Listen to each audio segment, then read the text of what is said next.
Hello, global gardeners. Welcome to another Monday. We've had people checking in all the way from England to Canada and throughout the United States already. So it's really good to see everybody. We'll give a little more time to check in. Got a great show planned today.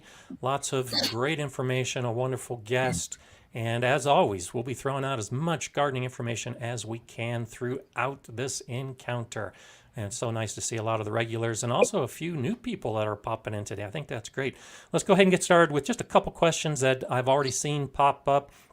May Grage Wolf was wondering about using unused coffee grounds to help acidify the soil. And I think that's an interesting question because great acknowledgement that yes, if you use used coffee grounds in your garden, it has no effect on the pH, because once you use the coffee grounds, all of those tannins and those acids that are in the coffee grounds are leached out. That's what you're drinking. And so what's left behind in used coffee grounds is some good organic material, and it actually has a pretty good nitrogen component, but the pH is pretty much neutralized by pouring boiling water over coffee grounds.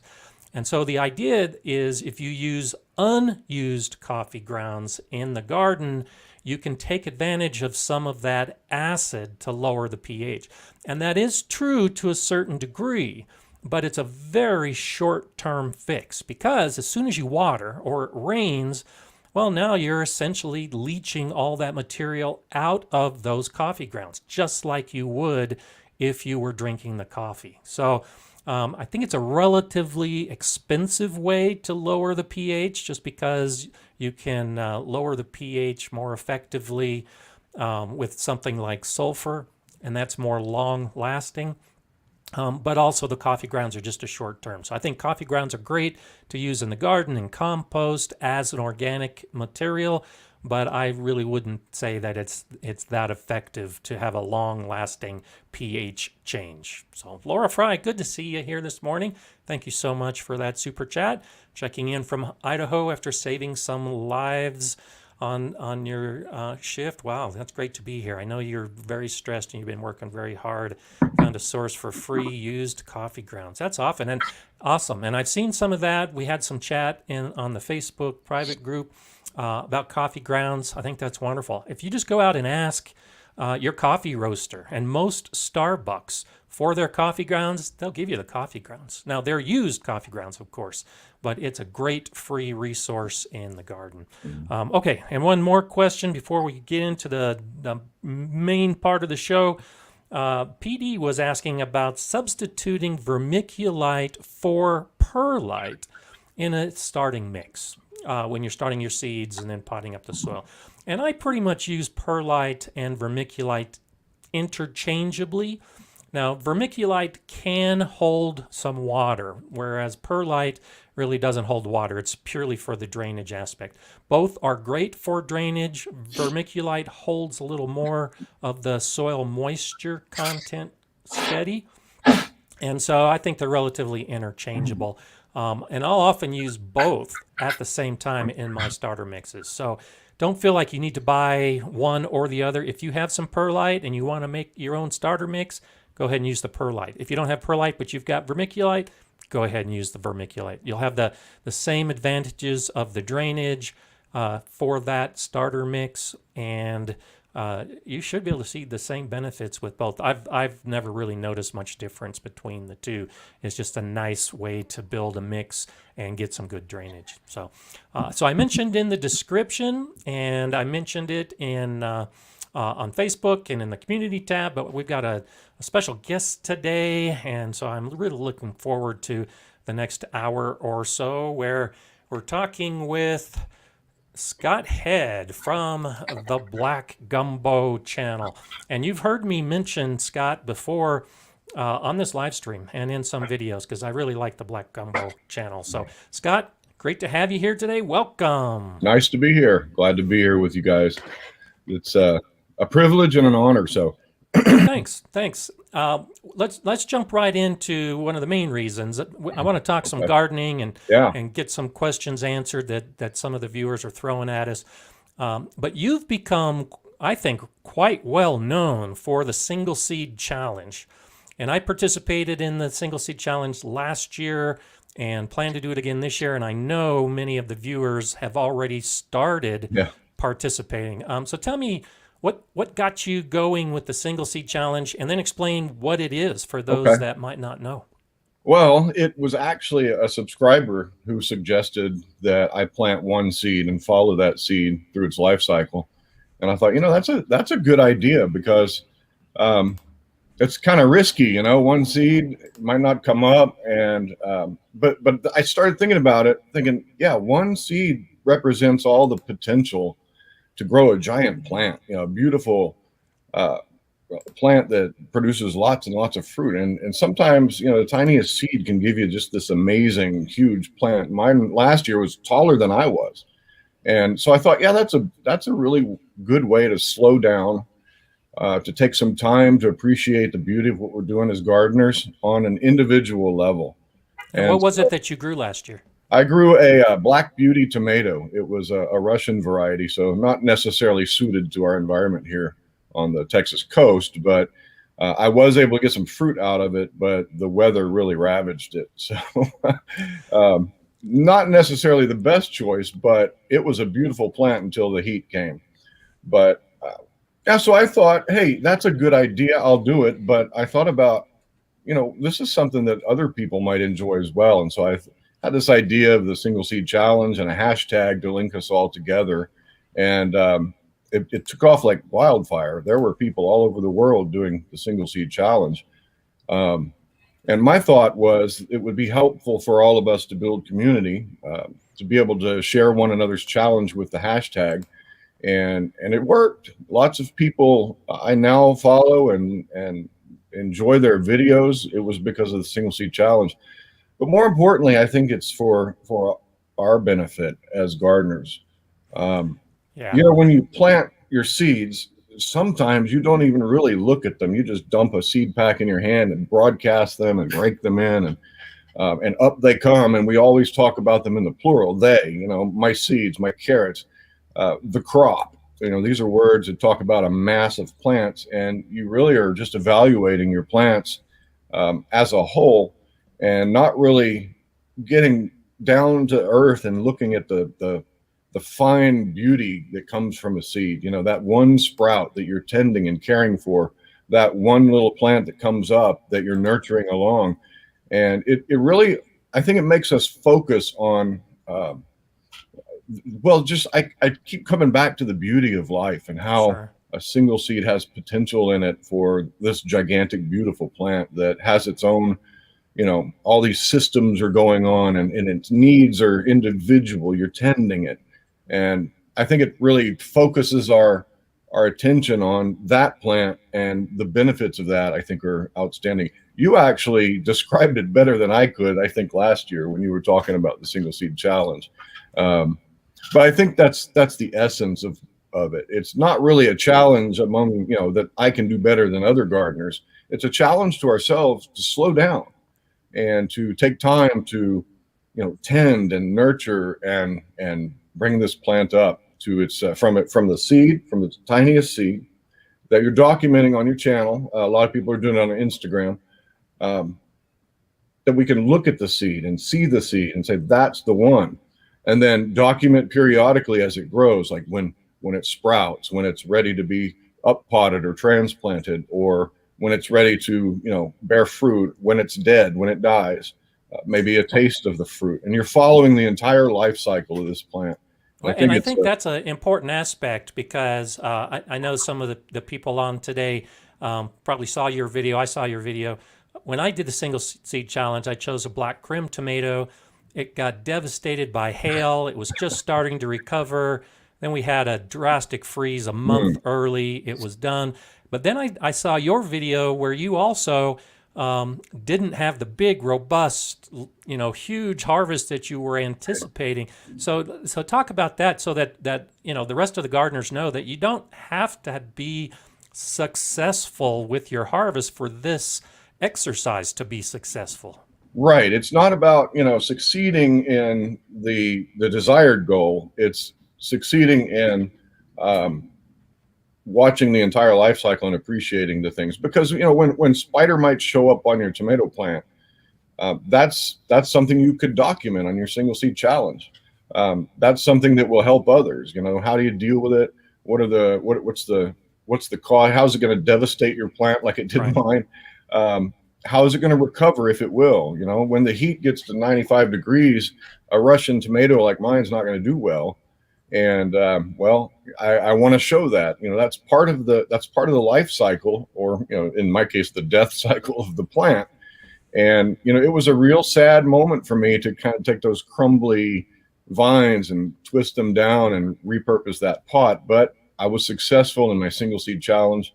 The life cycle of my plant didn't quite go as far as I wanted it to go, but that was its life cycle. That was the single seed, and I got to see that plant and really care for it, even when it was suffering. So it's not about doing the best you can with, well, we want to do the best we can, but sometimes gardening throws you a curveball.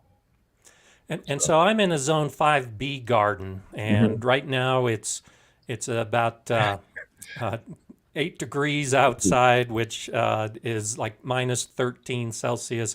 It's blowing snow. It's windy. You're in a 9A garden, so I'm still a few months away from even getting to the point where I'll be starting my seeds this year for the single seed challenge. So what have you chosen this year? And I know you're already starting to garden. Yeah, I garden year round, and I chose a pepper. I chose an ají charapita. It's a tiny little Peruvian pepper, and they're supposed to be pretty spicy and fruity. And last year I did tomato, and I thought, well, peppers love the heat. This is from Peru. They have similar heat that we do where they grow these. So I chose this little pepper, and I failed to bring the packet with me, but it's a beautiful little pepper from Baker Creek, but you could find them anywhere. And I started that about a week ago indoors. And the idea with that is hopefully it will survive the summer and maybe even become a perennial. But that little pepper plant ought to do better than a tomato as a single seed. The challenge with that is I may have to start over several times because in my experience, pepper seeds are a little more tough to bring up, under the lights.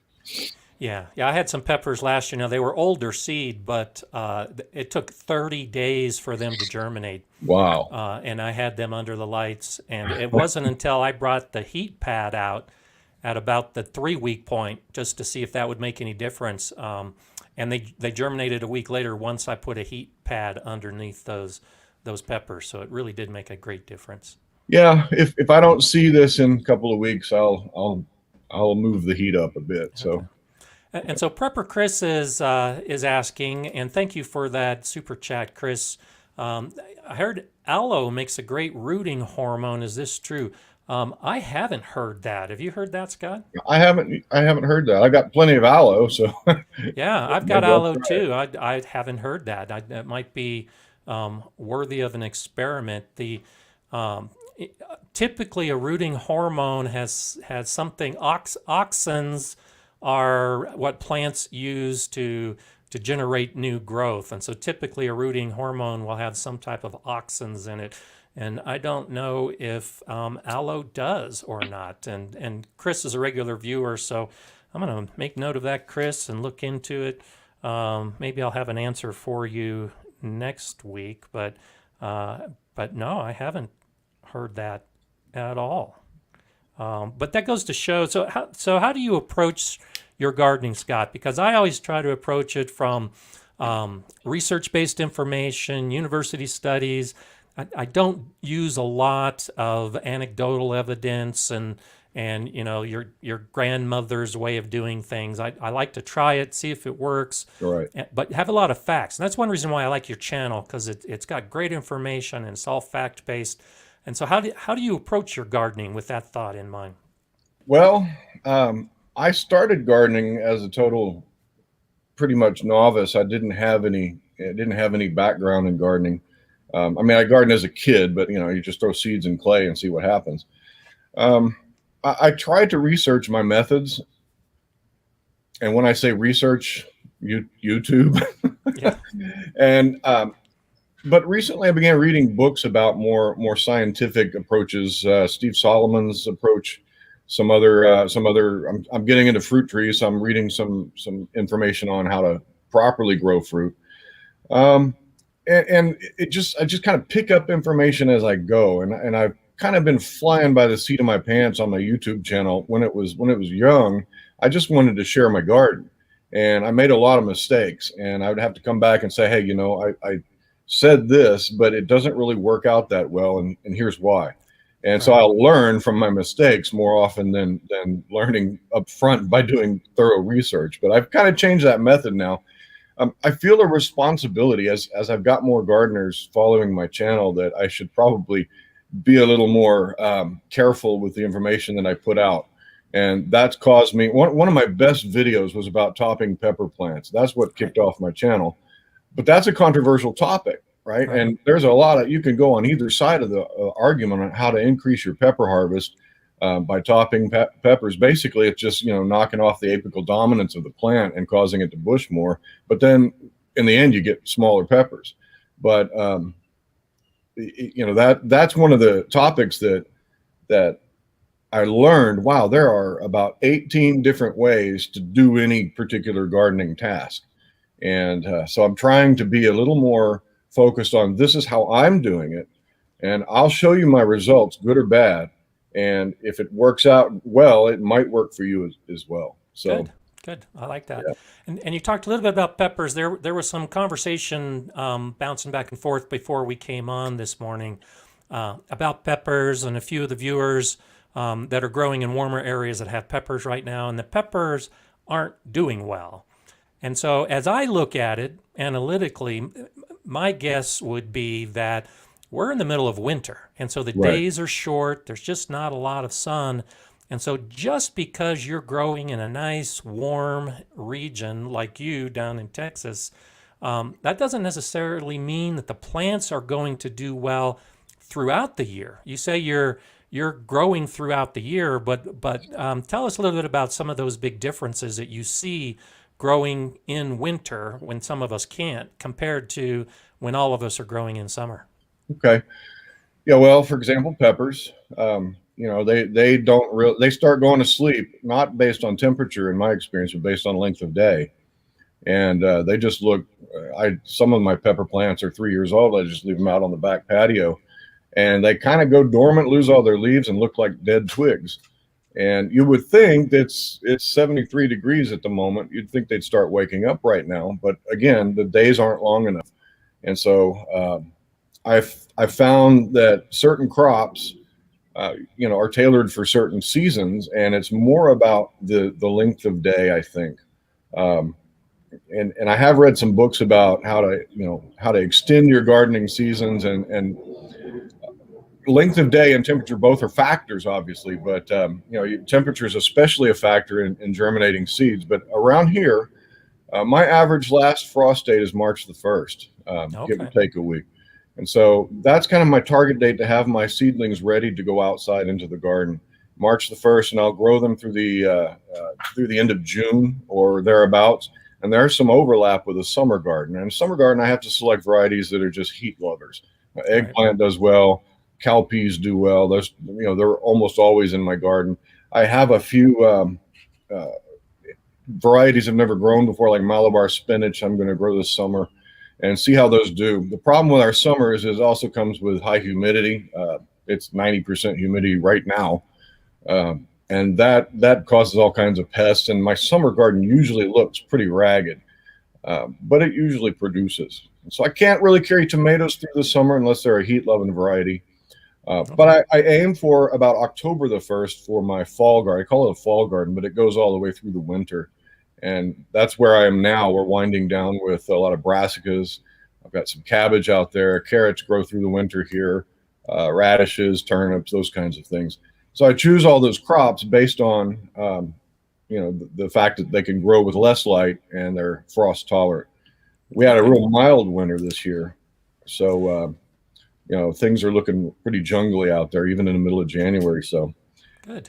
Yeah, year-round gardening. So, Rob's asking a question. I think this is probably referring to peppers in your pepper video. He says, I did 50% cropped and 50% uncropped. Not much difference in the total crop weights. And so, like you, when I'll prune off those growing tips of the peppers, I'll see smaller fruit, but I've never actually weighed to see if the total crop weight is the same. Have you done anything along those lines to see if you get more fruit that's smaller, but it's the equivalent of less fruit that's bigger? I've not done a side by side, but that's actually a really good idea, and I think I'll take note of that. Um, but I have noticed the smaller peppers. The problem is I eat them too quickly, right? And and I generally just when they're ready, it's like, wow, we got peppers. We'll bring them in and do something with them. Um, Weighing the crop. The issue with my gardening, I think, is that I'm tailored to small gardeners, backyard gardeners. I only have like 300 square feet of garden space total. And so that's not a lot of space to do a lot of plants of the same variety. I Right. tend to do, one or two plants of each variety of pepper, for example. And but yeah, that's a good idea to see what you get with topping your peppers and with leaving them to grow naturally. The reason I think I like to do that is I like my pepper plants to have more structure and Right. bushiness and keep them a little bit smaller. But yeah, great question though. Yeah, when you weigh the crops at the school garden, that was one of the things I would do with the students is we would weigh all of our crops, and in the first 3 years in particular, it's a pretty lengthy exercise to get in that habit where you harvest and then you weigh and then you track it. And I strongly encourage that, especially for new gardeners, so they can get an idea. And that's one reason why I don't grow some of the tomatoes I don't grow anymore because when Mhm. like a brandywine, for instance, brandywine is a classic heirloom tomato. But when we were growing it and weighing it, we realized we really weren't getting enough fruit to justify all the extra effort. Whereas we'd Right. grow some cherry tomatoes like the Sweet 100s and just be overwhelmed with the amount of crops that we would get. So I think it is a good exercise. But especially, yeah, when you compare it against pruning methods, that's a really nice scientific approach that we could all do in our garden. It doesn't take much more effort. Yeah, I've really appreciated gardeners who actually do weigh their fruit and their crop. Especially, I think you're probably familiar with the Red Garden in Ireland, and he's very, very data oriented, and he'll harvest his crop out of 7 different methods of growing and weigh them and compare them, and get charts and graphs and all. It's quite fascinating. So, yeah, that's good knowledge right there. And so, Vintage Motorcycle Repair is asking if you have had any luck growing conifers in your landscape. And so, are you growing any type of conifers in your landscape? No, no Okay. conifers. So can't answer that one. Okay. Yeah, yeah. I think conifers. I've got a bunch of conifers. They even though they're evergreen, they do like a rest period during the winter, and Mhm. so yeah, from my experience, they haven't done well in area unless like I'm not sure if a cypress is considered a conifer or not, but there's probably not many conifers that will be growing year round in Texas.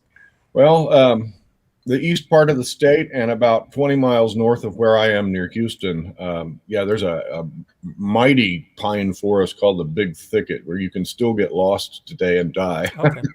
But they're a particular kind of pine tree, and um, but yeah, cypress does grow well here. We actually have oak trees. I live in a cookie cutter neighborhood, Okay. subdivision with a tiny little garden in the backyard.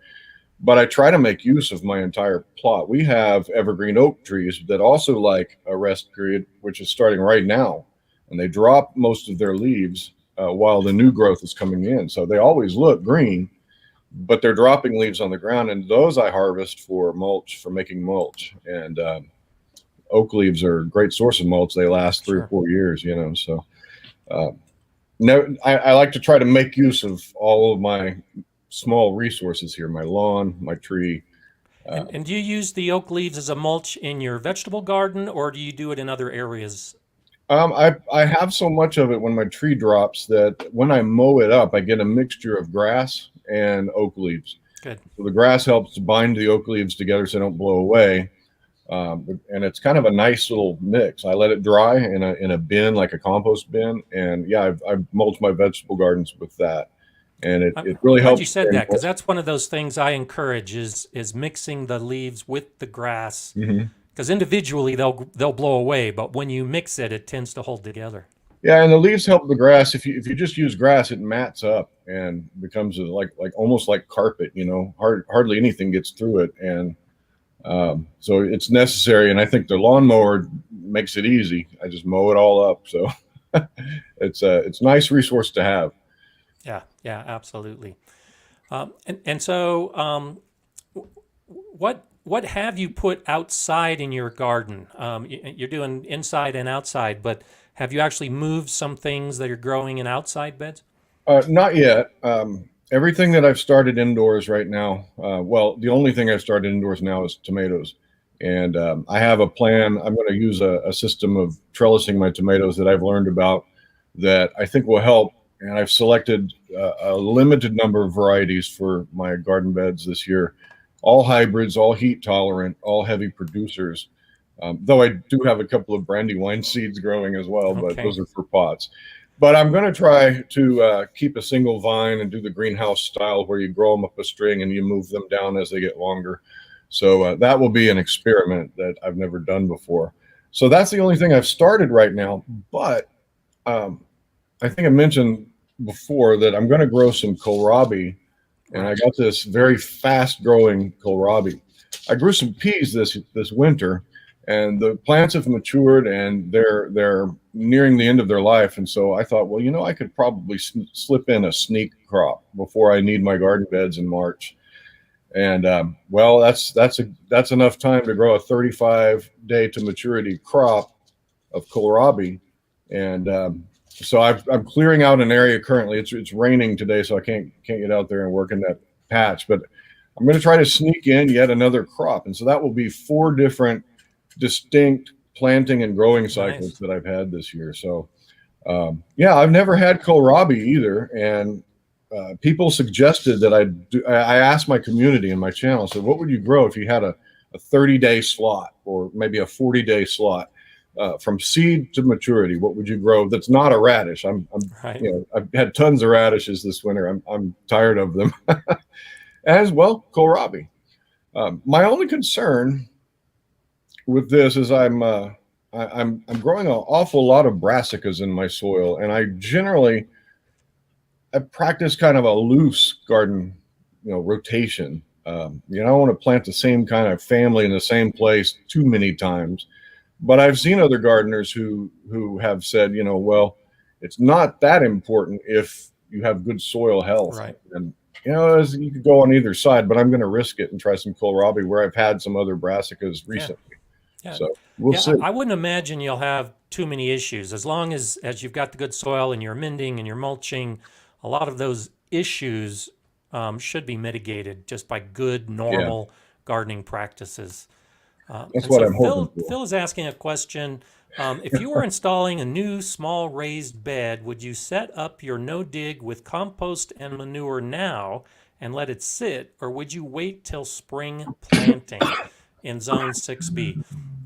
And Pardon me. so what I usually do, and what I've shown in my videos, is I'll do amending in the fall or early spring, set up my compost and my mulch, and then I'll let the beds sit to get the soil life active, to start some of that decomposition. But how do you approach that? We were just talking about amending beds for the brassicas, but how do you approach the delay, if any, from when you amend to when Right. you plant? With the way out my garden is, it's so small, and I'm trying to grow, every season year round. I don't have the luxury of a delay. And so I will top my beds with about a half inch of compost, and usually maybe spread around some azomite if I feel like the plants indicated the mineralization was not really great. Okay. And that's all I do. I literally just top twice a year, in between growing seasons, usually in the spring and usually before I start my fall garden. So March and October. And I try to, with doing that, I have to use really finished compost, Right. stuff that's basically just done churning in the compost bin. So I've had to really make a pretty large compost operation relative to the size of my garden so that I could do that. And so Okay. far, it's produced well for me in the beds that I currently have, which are 7 years old. But I am going to have a pretty significant, thorough soil test of all my beds this year and Oh, find good. out Individually, like Ted. individually. Oh, Yeah, wow. I'm gonna test multiple locations within the garden, and because my gardens have grown a little bit over time, different kinds of materials. Um, some of my older portions of my beds have a lot of clay in them because the worms will bring stuff, churn stuff up, and every now and then I'll pardon me. Every now and then I will turn some soil. I know I say I practice a loose no dig, but Okay. the reality is that no dig works for people who have enough compost. Um, that method works well, but then also I need to take advantage of my clay that's underneath that has a lot of good minerals in there. I need to take advantage of what's in that clay, and every now and then turning my soil allows me to get the minerals out of the clay. So far, it's done well. But yeah, in the end, I just use compost, and occasionally I'll use a spot treatment of a fertilizer if I need it, like fish emulsion, or I Right. like the organic Dr. Earth stuff. It does well, but those are just spot treatments. What I'm after is healthy soil with all the signs that there's good health down there. You've got loads of earthworms, you've got loads of mycorrhizal fungi in there, and that's what I'm after. So Good. Good. compost only. Good. That's good to hear. So an actual no dig method, just throwing the compost down. That's great. Hmm. And so here's a question from Liliot.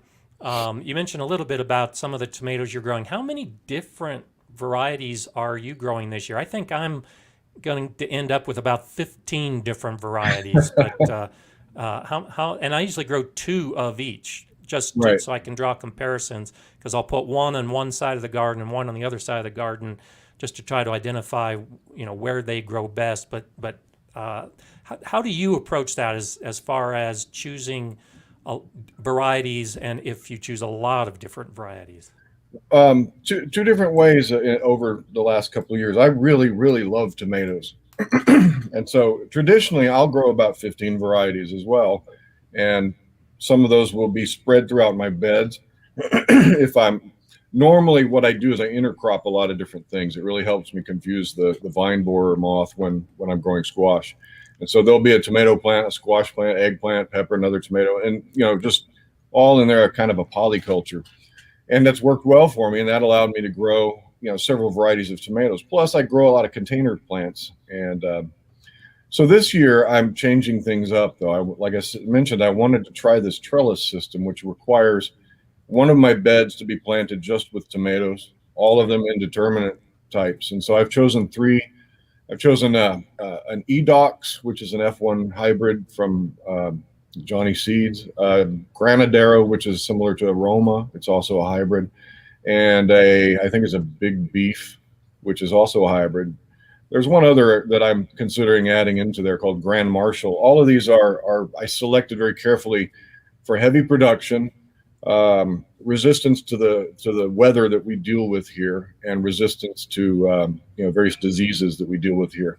And I want to see if I can get these these tumbling cascades of tomatoes that I see that people are able to grow with these kinds of varieties. Yeah. Um, and so that's why I chose the fewer varieties this year. But at the same time, I couldn't resist, right? I mean, tomatoes are so delicious, I couldn't help myself. I had all these cells open in my seed starting tray, so I just went through my tomatoes and threw a bunch of them in, and a lot of micro dwarfs and dwarfs that I can grow in pots. It's like growing candy in your garden. They're That's right. delicious. But also, I like to grow a lot of starts that I can share with people. It's nice to be Good. able to give away some tomato plants, and I've had the privilege of seeing some of the starts that I've grown producing tons of fruit in my friends' gardens, and that's always That's a nice awesome. thing to do. So, Yeah, I yeah. did a lot of that this last year because I was still building. I'm still building my garden beds, Uh-huh. and I started a whole bunch of tomatoes and peppers and everything else, anticipating that the beds would be completed and ready to go. And of course they weren't. And I probably gave away at least as many plants that I grew this last year, just because I had started so many, and it's so easy, and I love, sharing with neighbors and friends and family, and just letting them come and I encourage this as well from a lot of my viewers and all the gardeners out there, because when you're growing 15 different types of tomatoes and you have all those extra tomatoes to give, and then they come over and you say, hey, you want some tomatoes? Sure. And then they get to pick. It's like a kid in a candy store going through and like, can I have one of these? And can I have one of these too? And I really enjoyed that. I enjoy giving away the plants almost as much as I enjoy growing the plants. Right. And it's almost impossible not to sow tomato seeds when you have open cells, That's right. So we might as well. Yeah. And now, do you do much overseeding? For the most part, I've always, tried to put one seed in each cell, but over the years, I've added maybe 2 or 3. I know there's some gardeners out there and some channels that'll say, put 5 or 6 seeds in each cell, and then you thin out the ones you don't want. I just hate the idea of throwing away a seedling that could be grown. How do you approach your seeding? Usually, I in the past I would put 2 or 3 seeds per cell and then thin. But there's a fellow named Craig LaHoulier who wrote the book Epic Tomatoes. Yep. And I followed his. I read his book. I saw how he grew seeds, and I thought, man, that looks pretty crazy and brutal. Then I found out he had a YouTube channel, and I watched him do it. He puts a whole seed pack in one cell. Yeah. When they're 3 or 4 inches tall, he divides them. And so I tried a little bit of that last year, and lo and behold, I had so many tomato plants, I didn't know what to do with them. I had to give everything away. And some of them ended up in the compost bin. There were so many tomato plants. So that's what I did this year. I was tired of having unruly grow light areas where I was having to strategically shift all my trays around, so many trays to, I had too many trays. That's right. That's what I've done this year is I'm going to have these plants come up. I put about 15 seeds in a cell, and I will divide them probably about 2 weeks we'll be dividing tomatoes. Okay. It's really easy to divide them too. It's just incredibly, those plants just want to grow for you. It's hard to make a tomato die, just if you're handling it properly. So yeah, I've had as many as probably 10 or 12 in a cell. At the school garden, I would have the kids do a lot of the sowing. And so when you've got a 11-year-old 6th grader, 7th grader sowing tomato seeds, they don't necessarily understand the concept. And so there were often, 10 or more seeds in a cell. And they're tough plants. They want to grow.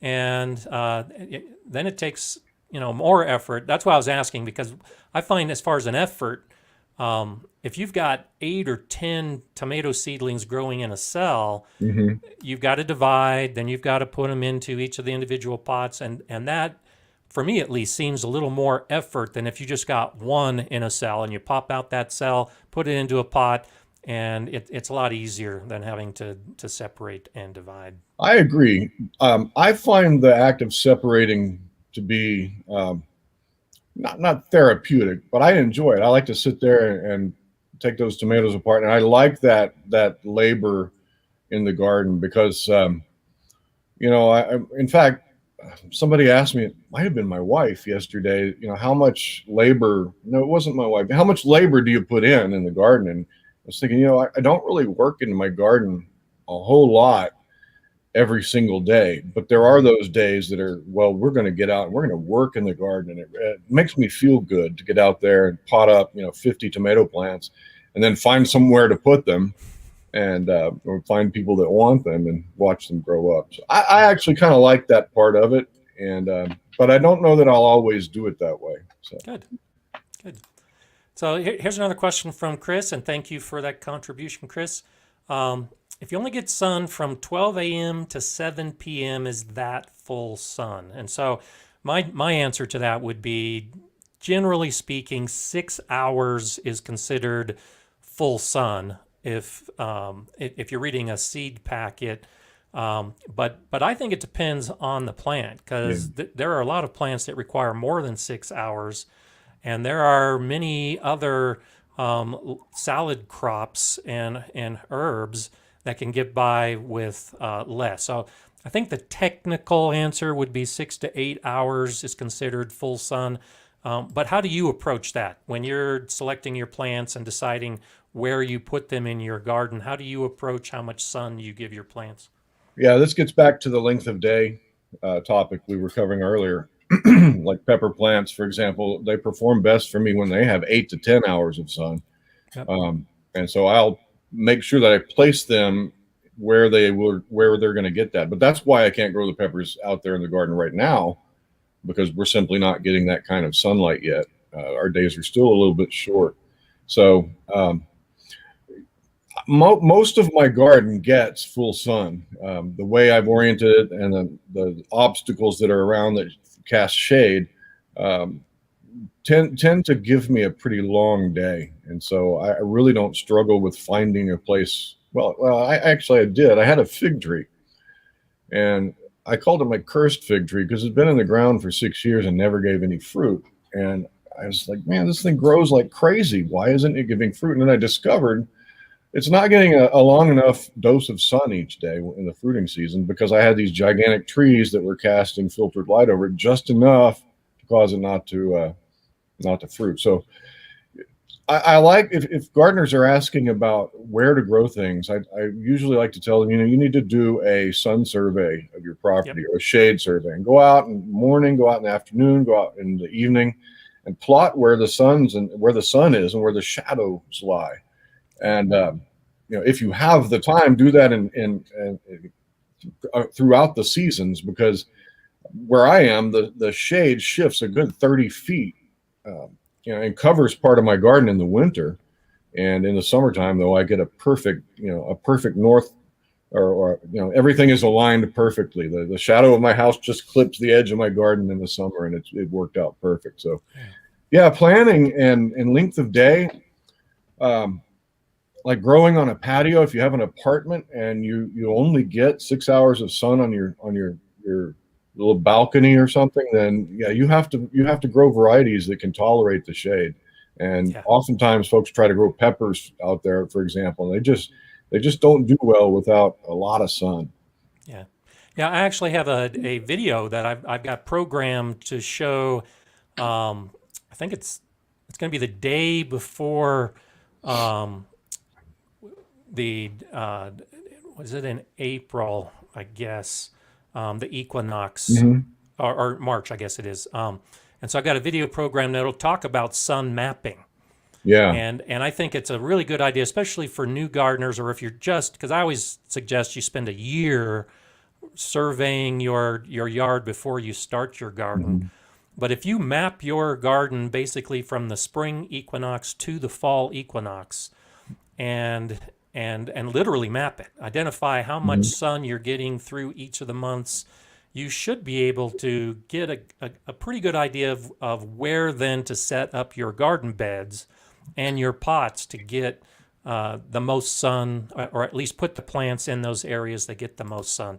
And so Sean is asking a question about a north-facing garden, and I would suggest exactly what I just said is actually, and what you talked about as well. Start looking at the shadows and the shade and the sun. But do you have any areas that are north-facing that you have some issues with, and how do you deal with it? I have a north-facing. I have some muscadine grapes, and they grow east to west. My property is actually perfectly aligned to the north, south, east, west, so it's really easy to calculate, these things.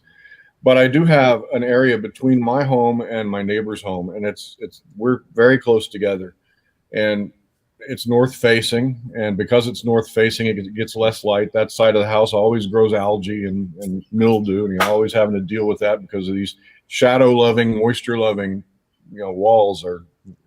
Anyway, I put in a vineyard here. North facing or not, during the time those plants need the sun the most, it's perfectly aligned and crosses right over just through that little tract between our houses, and I'm able to grow there just because of the way the light transits those vines, and it's been Okay. very successful. I got 50 pounds off of 4 vines that are 3 years old, and yeah, incredible. So I do actually weigh my muscadine grapes. We're Good. talking about weighing crops. I weigh my muscadines, but yeah, it's really you can, there's some things you just can't control. You can't control if all of a sudden you want to start gardening and but oh, my house faces a weird direction and I have a lot of shade. You should still garden, Yeah. but you should plan on gardening varieties that are shade tolerant, or Yeah. that can handle a longer or a shorter day and cooler temperatures. Yeah.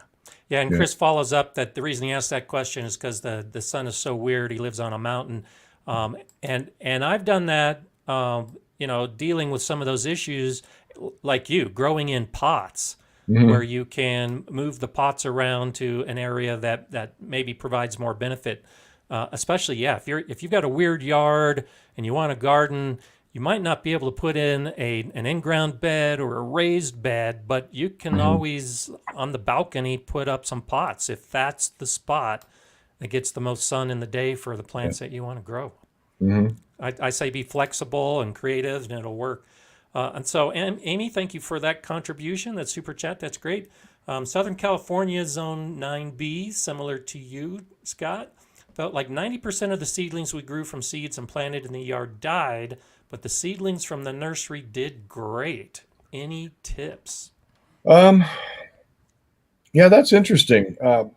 What I've found is that local nurseries, or even all the big nursery companies, they grow varieties that are tailored for the region they're going to sell them in, because their interest is to make money, and to make money, they need to have successful plants that people buy and people want, and people have success with. So oftentimes you'll find that the plants you buy from the big box store are just really suited for your area.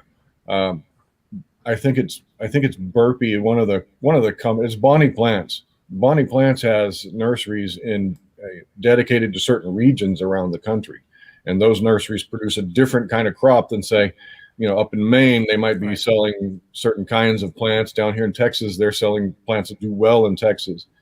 That often is why the store-bought plants really do better.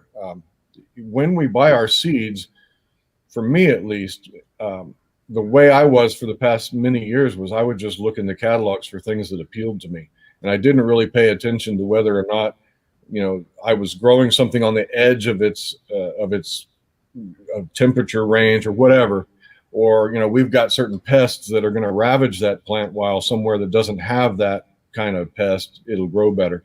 So I think that might be a factor. It's hard to answer a question like that when you don't know the varieties and the Yeah. circumstances, but Well, for the I most think you part, I raise a think, good point. You were talking about Russian tomatoes, and so yeah. I can grow black crims and Paul Robeson's just fine in my region, but they don't do well in a zone 9. So just the simple Mhm. choice of the variety might be a big difference. And I would Yeah. also suggest, Amy, hardening off is one of those things I think a lot of gardeners don't do enough of, or Mhm. don't do for a long period of time. And so a lot of the nursery and big box store plants, uh, they've been hardened off. They're often sitting out in the open weather. So you buy them, put them in your garden, and they're all ready for your garden weather. Whereas when we start from seeds, I take a full week, sometimes 10 Mhm. days to harden off my plants, taking them outside and inside and outside and Yeah. inside until they go in the ground. And I've noticed a huge difference. In the old days when I didn't know about hardening off, yeah, it wasn't unusual for me to lose 70 to 90% of the plants just because you stick them in, and that first night they're exposed to cold, windy, nighttime temperatures, Mhm. and then they can't recover from it. So hardening off is often another one of those things I think that makes a big difference. That's a good suggestion. That's the part of the labor of gardening that I don't like, but I do, and I usually give 10 days to harden off my plants, just because I've seen them wilt and die, and I don't want that to happen. So that's a good suggestion. Yeah. Yeah, good. Okay. Um, Yeah, and so yeah, Kathleen raises a point. She's in the Pacific Northwest and buying from a company that's founded in Washington, and I Mhm. think that's good for everybody. Now, there are, I'm lucky, Botanical Interests is a company I like, a seed company, and they're just up the road from me. And so those are the kind of things. If you can find a seed company or a distributor, uh, make them your favorite and buy from them. If you know that they're growing within your region, you're much more likely to have success if you're growing the plants that those providers are growing Mhm. as well. Yeah. Yeah. Mhm. Having some good stuff. And there's Chris again. Thanks, Chris, for a super sticker. You're very active today. I'm so glad to see you here. It's nice to see a lot of uh, regulars and some good questions. Janan is one of our regulars. Um, Also talking about a fan. That's one of those things in the nursery setting. They'll often have fans blowing all the time. They're creating some really good stocky plants with airflow flowing across them. Mhm. And a lot of what we grow in our houses tend to be leggy. That's another issue. I think a lot of, especially new gardeners, don't have a strong enough light, and so the plants get leggy. And so then when we do put them outside, they just don't have the strong stems that the nursery plants will have. Mhm. So that's probably another good issue. Yeah, And so that's what? smart. I'm I actually don't. I'm trying to remember some of your more recent videos, but it doesn't spring to mind. How do you have your seed starting set up? Where is it, and how big is it, and what kind of lights do you use? It used to be just to my left in my garage. The problem with that is I can't start my fall seeds in the garage in summer because it gets 140 degrees inside the garage. Um, by a turn of events, my daughter moved to Florida, and I have a bedroom now that's not being used. And so I put a table up there. I put my light set up inside indoors, and I grow under a what is I can get 4 standard trays under my 6 light system. I'm still using T5 bulbs, Okay, the fluorescent fluorescent bulbs. bulbs, yeah. And I haven't moved to fluorescence because I like the heat that the bulbs put off. I can use that heat, and I don't have to use a heat mat. I just have to govern with a thermometer very carefully where those tomatoes are or whatever I'm growing, and are they getting enough heat right there at the soil? And a soil thermometer can tell you that temperature as well. The downside of not having the heat mat is that, well, I have to keep my lights a little higher than probably I should, and therefore Yeah. I do get leggy tomatoes. But then a leggy tomato can be stocked up by just what your commenter said. I'm running the ceiling fan in there and keeping those tomatoes moving back and forth, and that helps them to get a little bit stockier, though they're still leggy. So that when I divide them and stick them down in the soil, I'm just burying them half deep, Right. and they're getting a nice boost of their root system that way. I don't worry so much about leggy tomatoes. If I'm going to be planting them, I can put them deep. But that's my grow setup, and Okay. it's fairly simple. It's in my daughter's room now. So That's good. That's good. Well, I do want to point out, and we'll show this again. Um, you've got the Scott Head Black Gumbo channel, and I'll put a link in the description for the replay so people can check out your channel.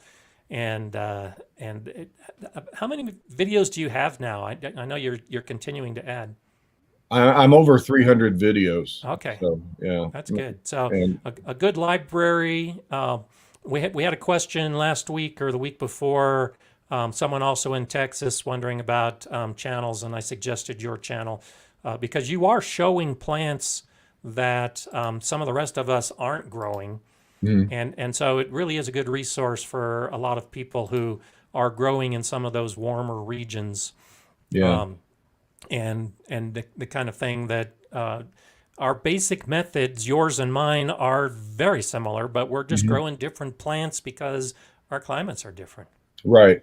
And the challenges of each channel, I think we can learn from various channels by gleaning information. You might not grow the same stuff I grow, but you might have a you might have a challenge that I have, like small space. How do I grow a lot of food in a tiny space in a backyard where it's hot and humid? So that's the kind of stuff I try to help folks with. Yeah. And so Chris is thrown out again that he uses LED lights and that they can get super warm. So Oh, okay. I've actually I've still got the T5 fluorescents in my grow operation, but I have started transitioning to some of the smaller LED lights that I can Mhm. put underneath a shelf unit or something. So Right. you might want to consider trying some of those as you expand your bedroom operation. Aren't they a little more they're much more energy efficient, aren't they? Oh yeah, Yeah. yeah, they are more energy efficient. I noticed a little bit of a savings because I'll have my lights on for 3 or 4 months depending on what I'm growing. Right. And so when I did transition to some LEDs, it was hard to tell because when I got LEDs, I was adding lights. I wasn't Right. necessarily replacing lights, but Hmm. I didn't see a big difference in the energy consumption. So that's kind of a clue that the LEDs are using less and making a big difference. I imagine that you probably need several, you need to expand. You've got a lot more space, a lot more plants to grow. So yeah, I've got a small one. I guess I'll probably use it till my bulbs are gone and then upgrade. So yeah, Yeah, interesting. That's good to know that they get warm. yeah. I appreciate that, Chris. And so I know you watch a lot of channels. We were talking before we came on about some smaller channels that you encourage. Um, here's a question from Adrian asking for Zone 3 growers. I know there's probably more Zone 8 YouTube channels than any other zone. Hmm. There's a few of us that are in Zone 5. I don't know that I um, have seen too many. Nothing pops to mind of like the really cold northern regions that might be a Zone 3. Do you know any of them out there? I do know one. Look up Prairie Plant Girl. Prairie Okay. Plant Girl is in Saskatchewan, Okay. and she grows a great garden. Also, there used to be a gardener who was, I think, in Montana or somewhere, but her gardening zone is like a mile round because she's on the side of a mountain facing the wrong way, and it's always snowing up there. And her garden channel is Fynith, Okay. Fynith, and Ariel over there hasn't produced a video in a while. Um, but you could go back and see how she manages a garden in the cold weather. And I like those. I like to watch those channels because I learn methods that I might be able to carry over here. Yeah. And those are some smaller channels that I like and have promoted in the past. So Yeah. I've watched a lot of Alberta Urban Garden. mm, Um, and he hasn't made videos for 2 or 3 years now, and so I'm guessing he's somewhere around Zone 3 or Zone 4. But Alberta Urban Garden is another one that's got a lot of really good information and has done a lot of testing um, of different methods and in a very small space. Uh, his whole garden is probably about 150 square feet, wow, and he that's made small. dozens and dozens of videos, good videos Yeah. with good information in an area like that. That's excellent.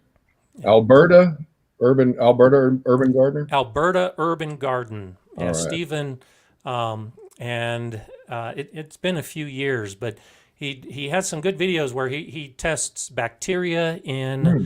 in the water that comes out of the hose, and he does pH tests, and so he takes a biologist's approach to a lot of the gardening. That's And great. then he shows how he makes his small garden beds and small trellises. And so it's a really good channel for a small garden space, but especially for a northern garden. Hmm. So I wish he was making more videos. That would be one of those kind of things that there's a lot of channels out there. Also, like 1 Yard Revolution. Yeah, That was one of the ones that really got me interested in wanting to make videos. And he hasn't made anything in over a year as well. yeah, So, hopefully you and I will keep making videos for the foreseeable future, but not all of us last forever. yeah. That's Yeah, true.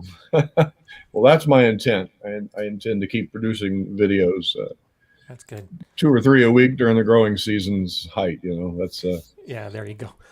Yeah, I'm up to 2 a week now. I'll move to 3 a week, hopefully coming up in February. And Yeah. like you said, I like getting out in the garden and doing that extra work. And making these videos is also a lot of work, trying to coincide with what we're doing in the garden. Hmm. Yeah, it's a challenge, but it's a fun challenge. And you get to document your garden. Even if you don't intend to, here I like to tell gardeners that if you don't intend to monetize your channel or make your YouTube channel a big deal, still document what you do. Take videos and load them up on a channel. Who knows? But then you have a record. If you're not the type that keeps records in a book, like me, and if you're not the type that likes to get down with a database or spreadsheets, video your garden, and that way you can know, well, last year I did this at this time and it worked or it didn't work, and you can go back in your videos and see what happened, what worked, what failed. I think it's a good documentation regimen. Yeah, absolutely. Yeah, I'm a big proponent of gardening journals, Hmm. but like you just suggested, I'm not a regular writer within that gardening journal, because I just learned that it is, for me at least, easier to film what's happening. And I may or may not make a video that I put up on YouTube, but I'm filming all the time of what's Hmm. happening in the garden and how the plants are doing. Yeah, Yeah, that's good. super. Okay, let's see. Tanner's asking a question. First time trying raised beds, thanks to you. I'm worried that Bermuda under the bed will creep up the 12 inches of dirt. I've laid 2 layers of weed paper. Anything else I should try? And so I luckily do not have a Bermuda grass problem, but that's one of those grasses that doesn't spread from seed. It spreads through the ground and the root system and the stolons. Do you have an issue with Bermuda grass? Yes. Bermuda grass will grow through 12 inches of dirt, but it'll take its time. Um, keeping it pulled and whenever you see it pulling it up will keep it manageable. But if you let it take over a bed, yeah, that's rough stuff to get rid of.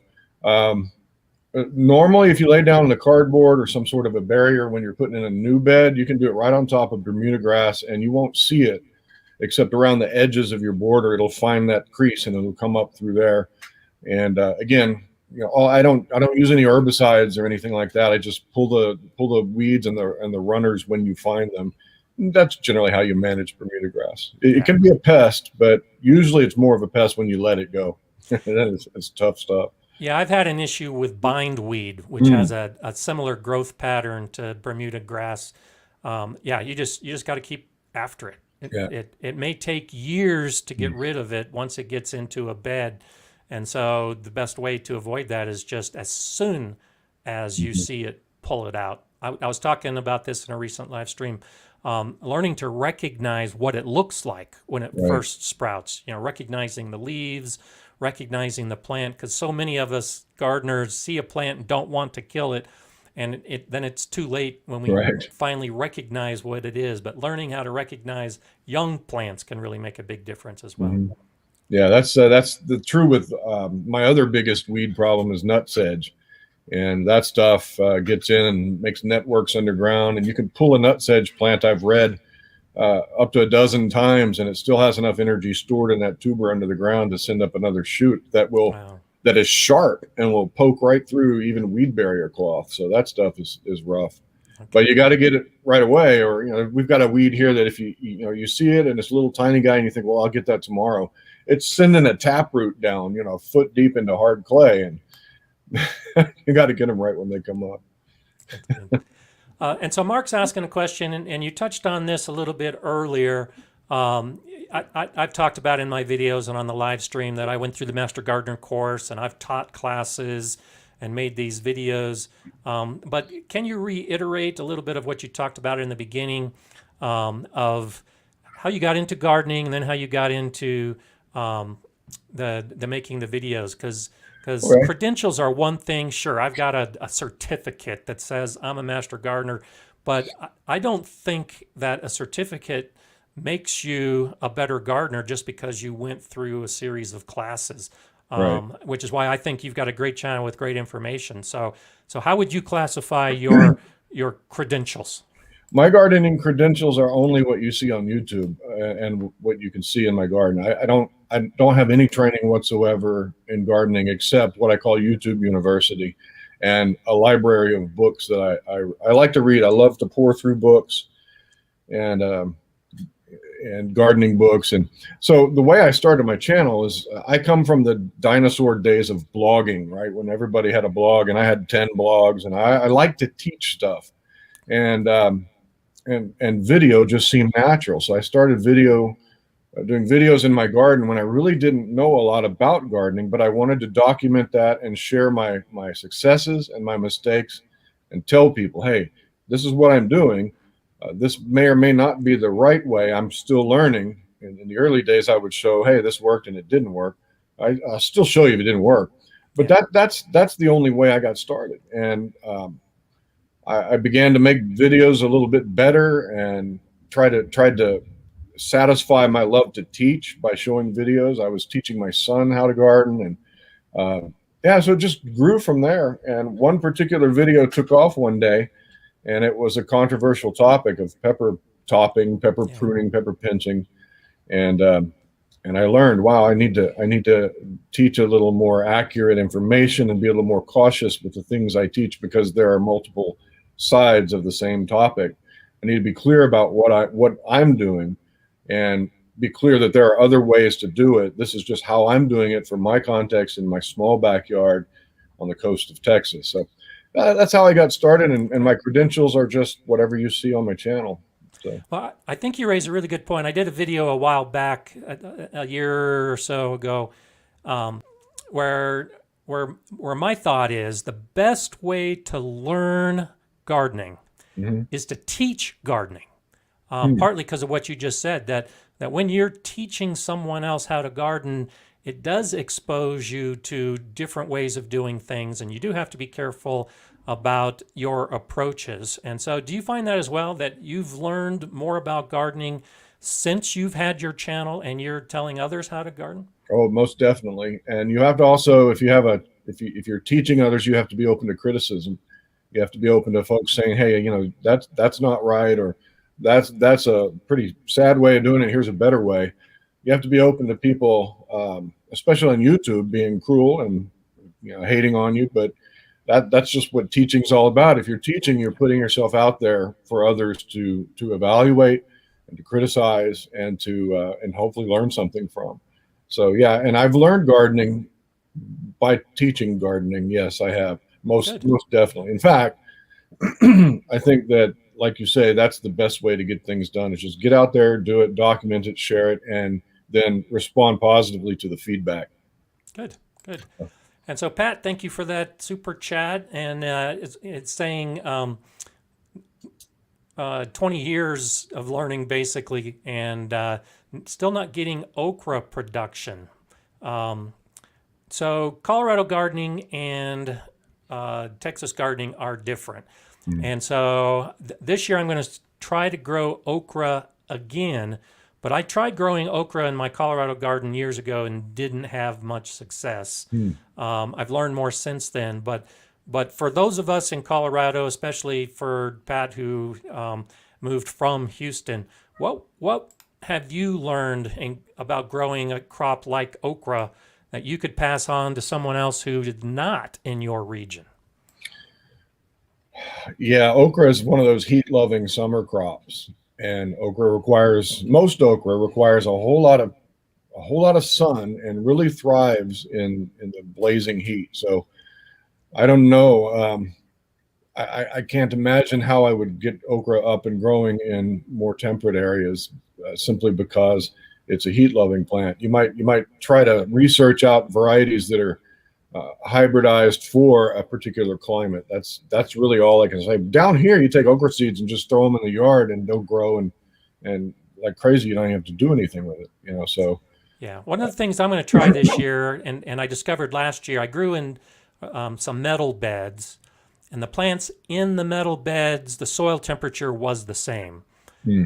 But the metal actually caused some reflective heat, Ah, so that the soil on the outside of the beds and the air around that was warmer. So I'm going to try to see if I can grow okra in one of those microclimates where Yeah. I'm using the reflective heat from the metal beds to warm up that area and see if that might boost my okra production a little bit. Well, that's brilliant. Yeah, I love the idea of a microclimate. That's awesome. Yeah, Yeah. good, good.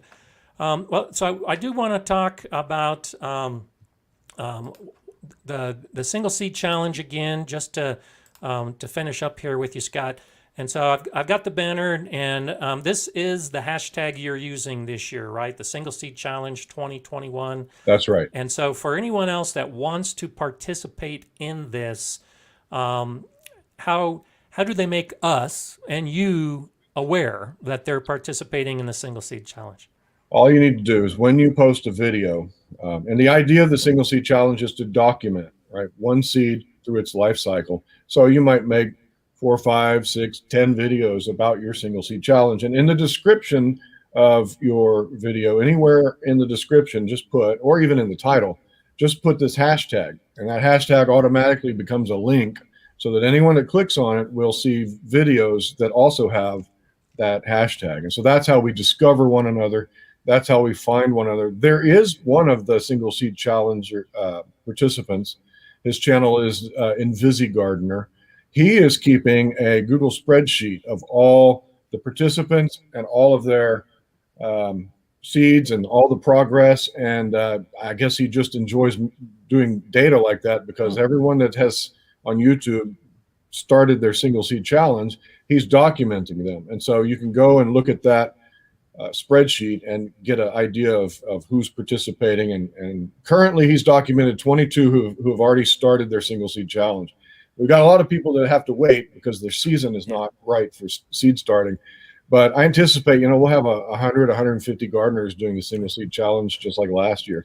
But and it's not big channels like you and me. It's it could be any of the viewers who have never done a video before, right, and then they just upload it. And so there's a lot of gardeners like that are doing it, right? That's right. There's some gardeners who started their channel because they did the single seed challenge and found out that they enjoyed making garden videos. So, yeah, it's most of the bigger YouTubers, they don't have time to do something like this. The folks with you know who they are, the big gardeners we all watch. Most of them don't take part in the single seed challenge because they've got a production schedule to keep. Right. Their channel is their livelihood. So yeah, it's a lot of smaller channels. And that helps us to connect with other channels and discover new things and discover some diversity of gardening methods going on. The guy who's keeping the database is actually doing I think he's doing an aquaponic or hydroponic single seed challenge. That's fantastic.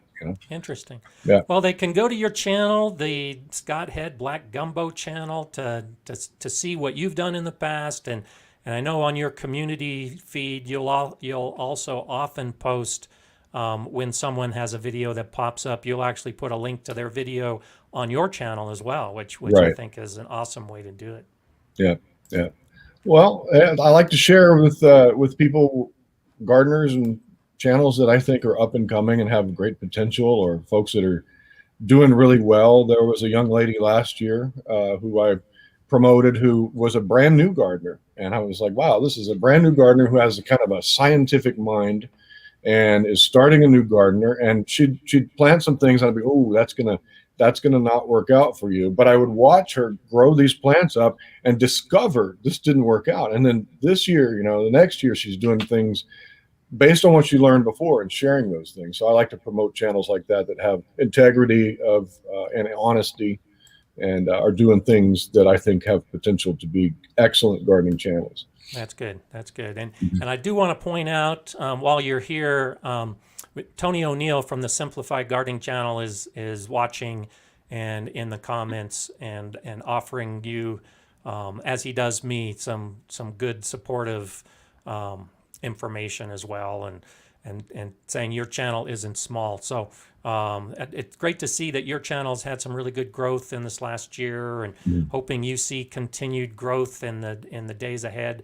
And I know I look forward. You've got a good series of videos where you do questions and answers. Right. And so you do a great job of really looking out for your community as well, answering the questions they have, and responding to all of your viewers. So I want to give you kudos for that as Well, well. thank you, appreciate that. Yeah, it's right. Let's see if I can get it right there on my wall. Hopefully, this spring or summer, that's where my little 100,000 subscriber plaque will go. Good, good. That's always nice to That's have. our goal. Well, Scott, it's great having you here today. I hope that we'll have this opportunity again in the future. Yeah. And thanks for coming on and letting us all know about the single seed challenge, because I really do think it's something great. What do you want to share with us for your parting remarks? I just want to share that I'm humbled that folks find the single seed challenge to be as enjoyable as I find it to be, and I'm grateful that you had me on today. I'm really feel humbled to be on your channel with you. And I saw somebody say something earlier today in a comment about the mighty Scots. So so I'll take that up, and hopefully we can in the future we can get together again. So Yeah, thanks for I having me. wonder if there. I have no doubt there are a few out there that confuse us because we're the old guys with the white beard named Scott. Yeah, I think probably so. That's Maybe great. that Well, helps us out, right? Maybe that. yeah, there you go. Well, good to have you here, and we'll stay in touch. And thanks so much for all the information that you shared today. Appreciate it. Thanks for having me. Okay, take care, Scott. All right, happy gardening. Okay, so I have no doubt that you all enjoyed that. It's always nice to get another expert gardener's opinion on things, and also sharing how we do things differently in the gardening world. There's hundreds of people on this stream, and then we'll watch the replay, and we all have different gardens living in different areas, and basically we're all gardeners doing the same things on a daily basis. It's just with different plants and different weather. The climate might be different, the soil might be different, but we're all approaching the same hardships with the same basic lessons that we've learned along the way. So thank you all for all the support that you showed, Scott. And yeah, BB Truth, thanks so much for that contribution.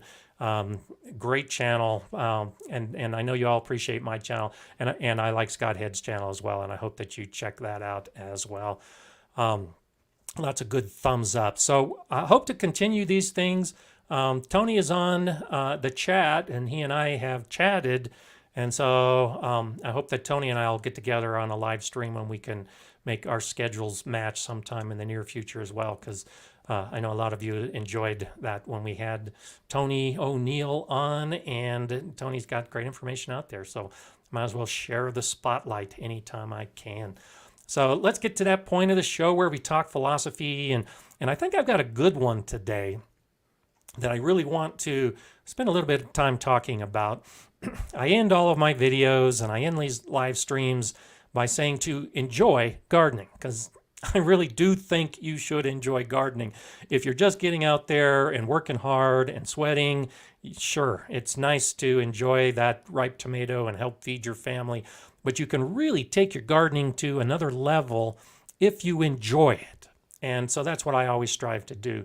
But this week, I'd like you to think about gardening through the eyes of a child, and really take a different view toward gardening, because I've known this, particularly when I was working with the students at the school garden and seeing how I would explain something, and then the questions that these 10 and 11 and 12-year-olds would ask were just mind-blowing.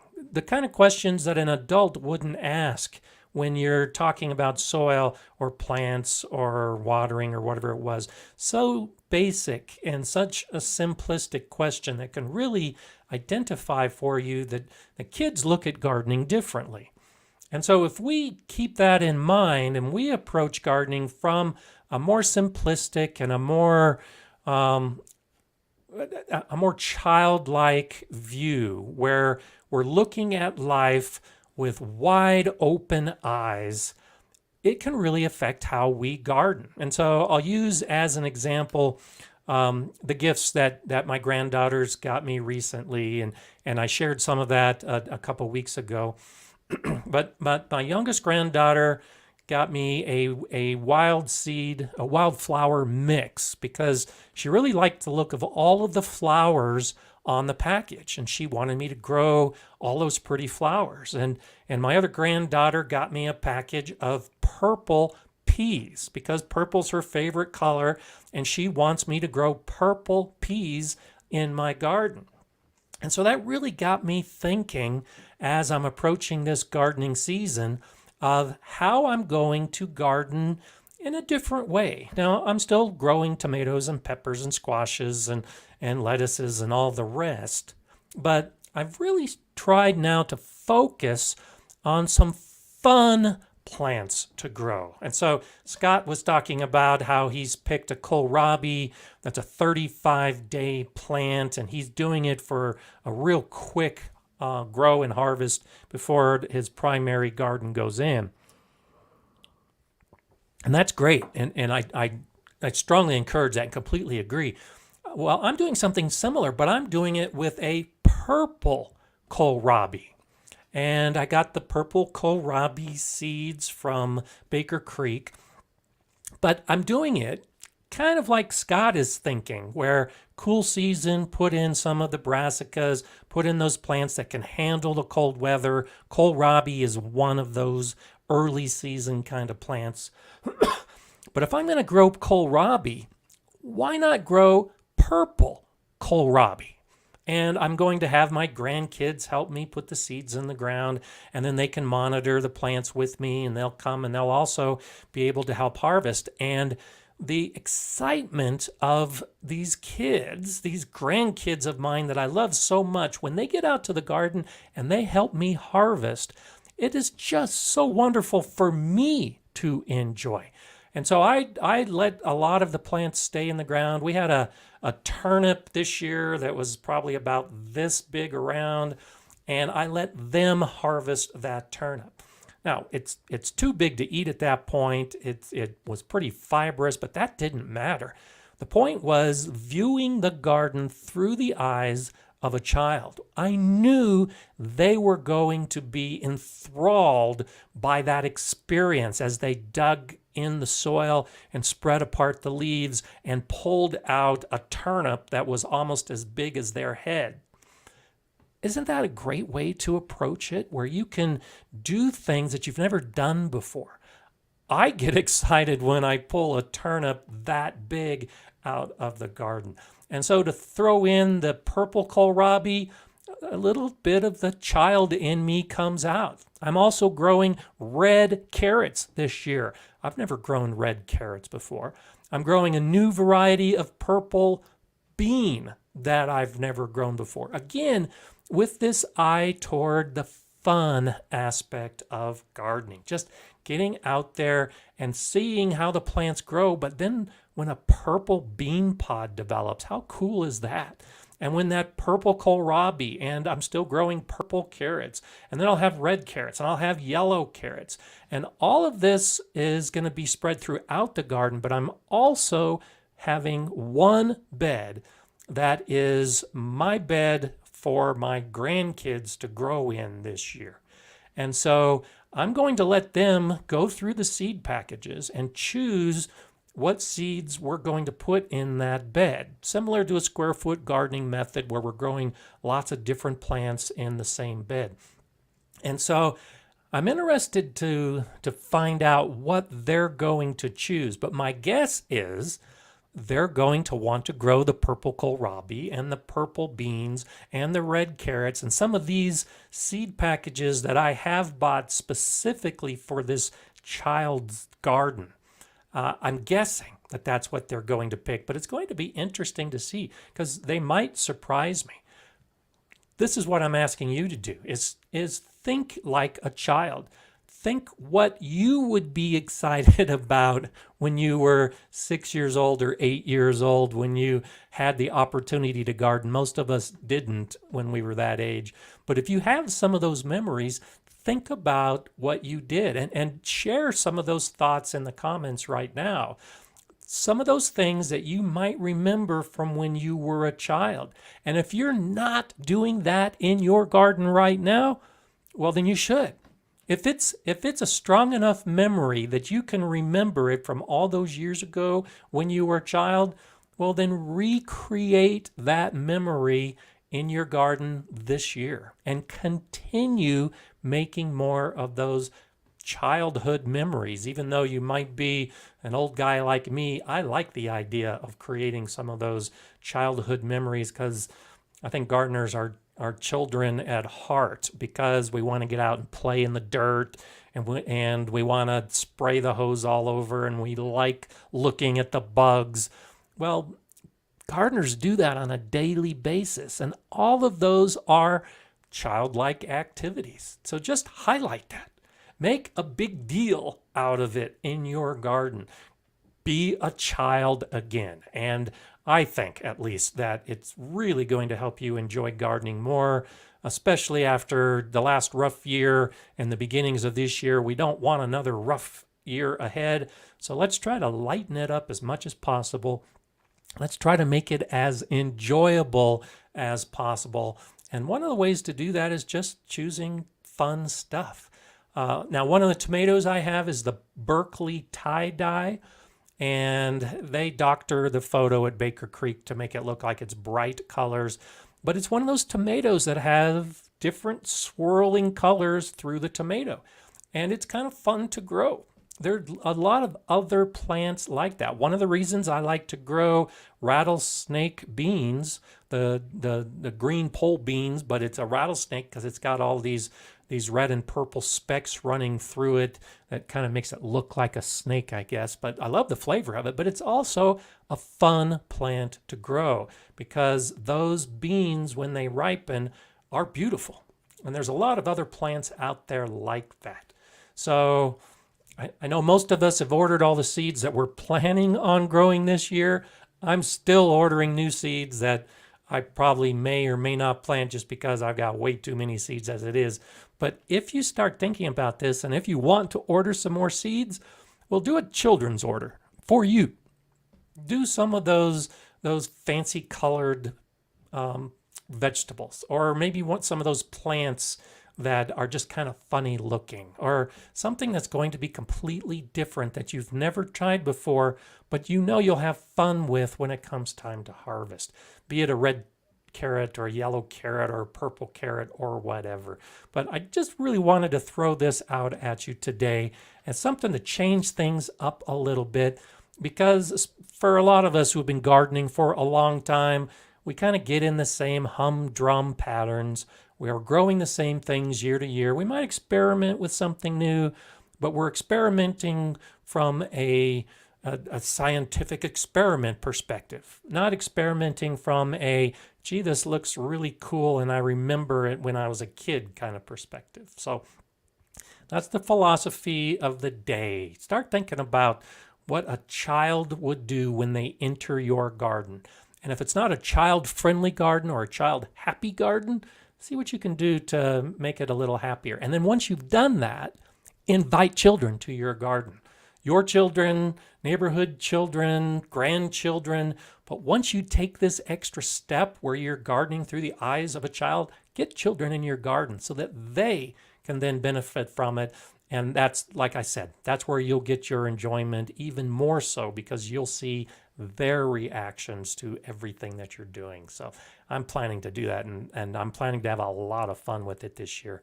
So let's go ahead and back up a little bit. Thank you so much, Gretchen, for that super chat, and you're very welcome. I appreciate that contribution. That's so very nice.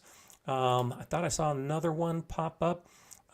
Yeah, Greg is saying, thanks, Scott. I try hard to teach my teen and preteen boys about the garden. They're definitely not interested, but I keep trying. Yeah, thank you for throwing that out there, Greg, because I did the same thing with my kids. Tried to get them interested. Now, I did choose the wrong time because we were building the garden and there was a lot of work involved. And so for particularly a preteen or a young teen, getting them out in the garden when there's work involved can be a struggle. But keep trying, because my daughter now, with her kids getting out in the garden, they're much more excited about it than when my daughter was in her preteen years. But now she does have a little more enjoyment and excitement from it all. So that's just, you got to have fun gardening. And if you're not having fun, then I don't think you're doing it right. It's not fun all the time. I mean, it is a pain when you go out and you see that all your plants have been eaten by something, but it can be enjoyable when you focus on those aspects that are enjoyable and that are fun. So try to keep that in mind as you move forward with your gardening week. This is going to be a cold week for a lot of us. Tomorrow may be the coldest day of the season so far. The overnight temperature tomorrow is supposed to get down to 7 degrees Fahrenheit. That's about minus 14 degrees Celsius. And we haven't gotten that cold yet. There's snow on the ground right now. There's more snow coming tonight. It's cold and windy. We're not going to get above freezing tomorrow in my region. And I know this storm is going to be blowing across the United States and affecting a lot of people in the north, a lot of you. And so stay warm, stay inside. Start focusing, if you haven't already, on your last frost date and when you need to start your seeds. And this may be a good time this next week to start some of those seeds that you've been waiting to start. I've got my calendar ready to go. I'm still a few weeks away from most of what I need to start, but I'm chomping at the bit. I know many of you are as well. As always, Monday's a great time to get together with the global gardeners and talk about all of this fun information that we have to share. And thanks for sharing your time and my time with Scott Head today. I hope you check out his channel. It's a different approach. I'm gardening in zone 5. He's in zone 9. Still good information, though, even though we're in different areas of the United States with completely different gardens. So check that out. I'll put more information about all that in the description when this comes up on replay as well. So I hope you have a great gardening week. I hope the weather isn't too cold for you or too hot for you if you're on the other side of the planet. But either way, learn something new about gardening and think about it from the eyes of a child. I think you will enjoy that. I'm Gardener Scott. Enjoy gardening.